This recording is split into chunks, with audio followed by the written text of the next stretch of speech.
They'll have hundreds of thousands of patients show up with, they're 80 years old and they'll have a valve issue.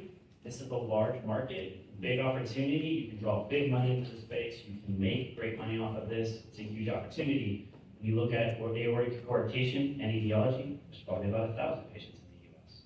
This discrepancy, not to mention how difficult it is to innovate for these little children. It's harder to make them smaller. It's harder to account for their growth.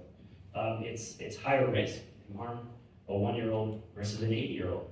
So I think that the perception, the difficulty, it draws all money and technology and opportunity to the big companies. It makes it very difficult to garner support and momentum in the space.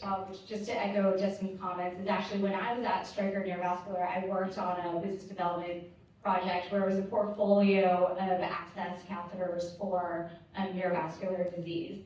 And one of the products was actually a product that was made for kids. And the first thing we did when we acquired that portfolio was shelve the device for kids. And it's exactly for the reason that Dustin is saying, that the risk to develop it, the market size, all of these things did not play into the typical business strategy for a large medical device company. And that's really why I think you don't see the innovation coming from these big medical device companies that we need specifically for the pediatric population. So there's a lot of really great money out there through venture capitals for your typical medical device startup. If you prove to them that you have a multi-billion-dollar market, as Dustin said, we don't have that.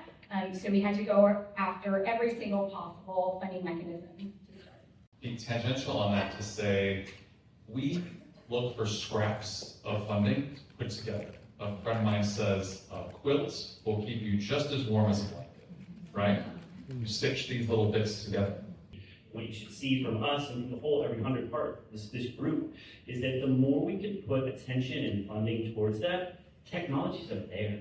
The material science, the polymers, the metals, the things that are there are being innovated and thought of. And what we have to do is start to take the problem definitions that are needed when someone's born with CHD and refine those cool technologies to make it for these kids. And we just have to start to garner that knowledge and concentrate it on this specific patient group. And I think there should be a lot of hope because we represent a lot and there's a lot beyond us. Really cool stuff that's being thought of.